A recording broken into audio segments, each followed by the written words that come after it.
కర్కాటకం వారికి గనక చూసుకున్నట్లయితే ఇక్కడ మీకు రాశిలో 2 శుభగ్రహాలు, లగ్నం అనుకోండి, రాశి అనుకోండి, గురువు శుక్రుడు ఉంటూ బుధుడు 23వ తేదీకి వచ్చి చేరుతున్నాడు.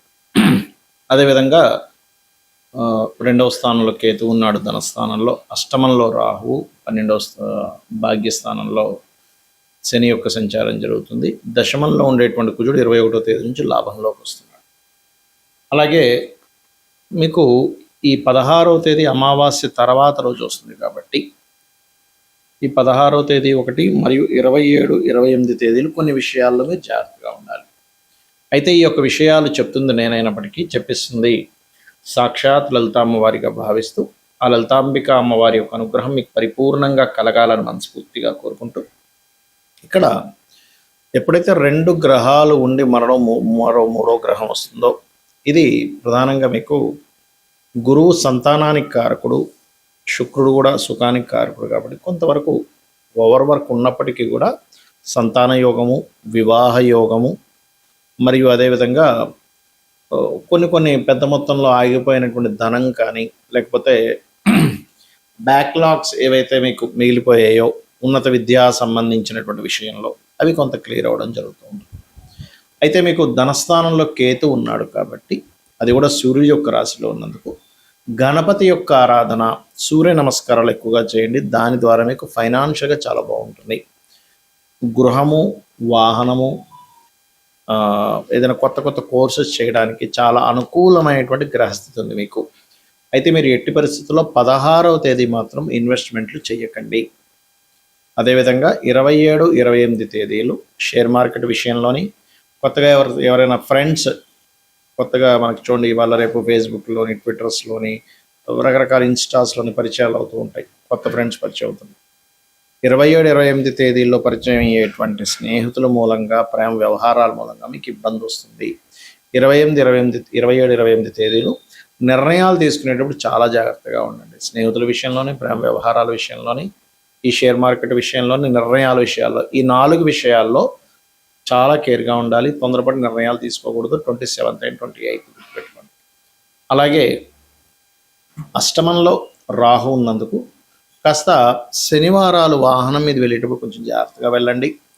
ఉద్యోగ సంబంధించిన విషయంలో కొంచెం స్ట్రెస్ ఉన్నప్పటికీ గ్రోత్ కూడా బాగుంటుంది చెప్పాలంటే.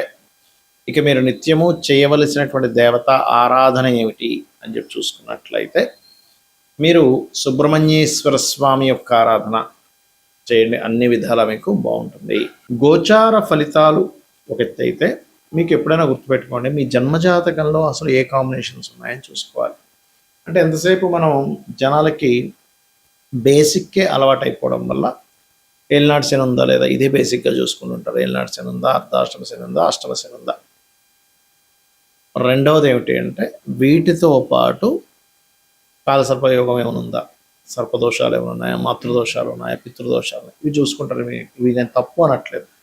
కానీ ఏలినాడు శని అనేటువంటిది ఏంటంటే, మనకి ఇప్పుడు ఏ రాశుల వారికి నడుస్తుంది చూసుకుంటే, కుంభము, మీనము, మేషం వారికి ఏలినాడు శని, సింహం వారికి అష్టమ శని, ధనస్సు వారికి అర్ధాష్టమ శని.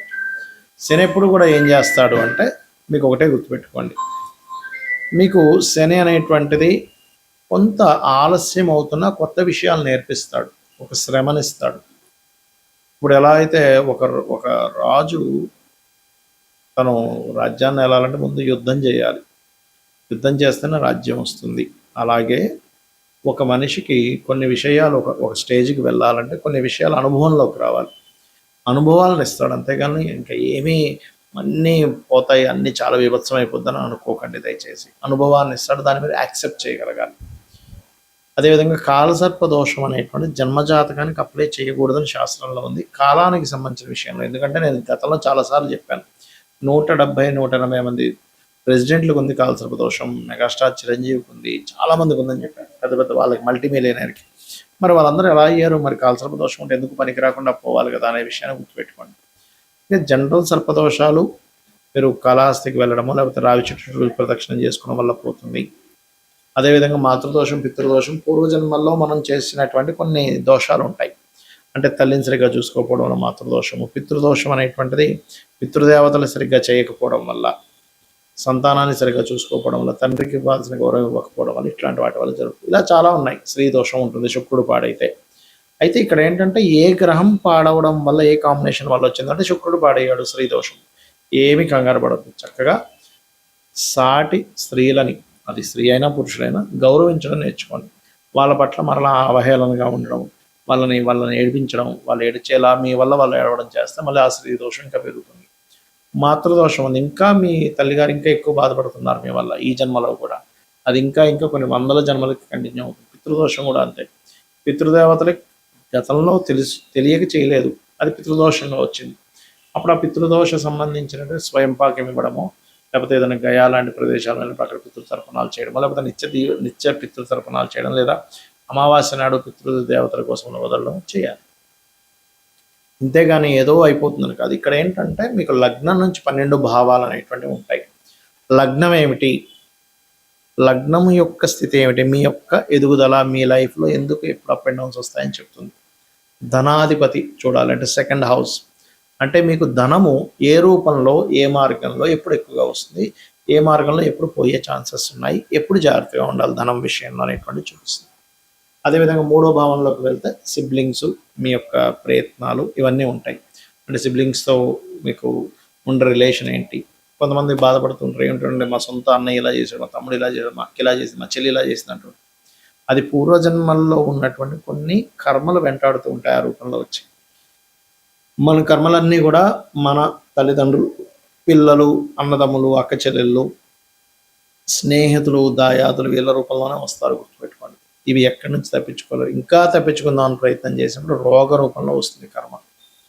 కాబట్టి మీ విద్యా విషయం, ప్రాపర్టీ విషయం 4వ భావంలోని, సంతాన అభివృద్ధి, సంతానం గురించి విషయాలని 5వ భావంలోని, రుణ రోగ శత్రు భావాలన్నీ 6వ భావంలోని, జీవిత భాగస్వామి ఎప్పుడు వస్తుంది, అసలు ఎప్పుడు వివాహం చేసుకోవాలి, ఎలాంటి ప్రయత్నం చేస్తే మీకు అవుతుంది, అసలు ఎందుకు ఇంత లేట్ అవ్వడానికి కారణాలు ఏంటి అనేటువంటివి, ఏం చేస్తే మీకు వివాహం అవుతుంది 7వ భావంలోని, ఆకస్మిక సంఘటనలు, ఆయుష్ అంతా 8వ భావంలోని, తండ్రి, గురువులు, దేవతా క్షేత్రాలని భాగ్యభావంలోని, మీరు చేసే ఉద్యోగాలు దశమంలోని, మీరు చేసేటువంటి వ్యాపారాల లాభస్థానంలో, మీరు ఎప్పుడు ఇన్వెస్ట్మెంట్ చేయాలి, ఎప్పుడు పెట్టకూడదు, అసలు మీ పేరు మీద ఇన్వెస్ట్మెంట్ చేయొచ్చా చేయకూడదు అనేటువంటిది 12వ భావంలో ఉంటుంది.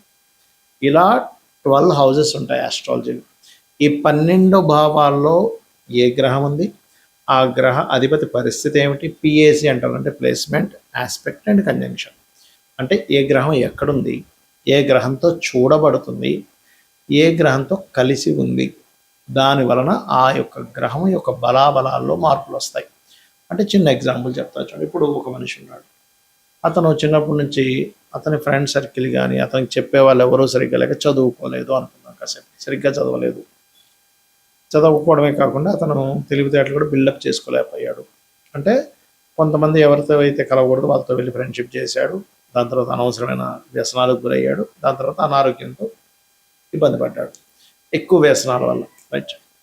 అంటే ఏంటి, ఒక మనిషి ఎలా అయితే ఎవరితో కలిశాడో, ఎవరి ఇన్ఫ్లుయెన్స్లోకి వెళ్ళాడో, ఎక్కడ నివసిస్తున్నాడో అనే ఎఫెక్ట్ ఎలా ఉంటుందో, అదేవిధంగా ఒక మనిషి మంచి తల్లిదండ్రులు, చెప్పేవాళ్ళు బాగున్నారు, బాగా ఇంటెలిజెంట్, బాగా చదువుకున్నాడు, మంచి వ్యాపారం పెట్టాడు, మంచి ఉద్యోగంలో జాయిన్ అయ్యాడు, లైఫ్ మంచి భార్య పిల్లలు వచ్చారు, లైఫ్ అంతా అద్భుతంగా ఉంది, మంచి గుర్తింపు ఉంది. అలాగే గ్రహం కూడా పాపగ్రహాలతో సంబంధం కలిగినప్పుడు, దాని పోర్ట్ఫోలియోస్ పాడైనప్పుడు ఆ భావం పాడవుతుంది. దాన్ని సెట్ చేసుకోగలగాలి. లేదా శుభగ్రహ సంబంధాలు వచ్చినప్పుడు ఆ భావం బాగుంటుంది, అదంతా ఫ్రూట్ఫుల్ ఇస్తుంది. ఇదంతా పూర్వజన్మ కర్మ వల్ల వస్తుందని అర్థం చేసుకుంటూ కనీసం ఈ జన్మలో అయినా తెలిసి ఎటువంటి బ్యాడ్ కర్మలు చేయకుండా ఉండాలి. శ్రీమాత్రే నమః.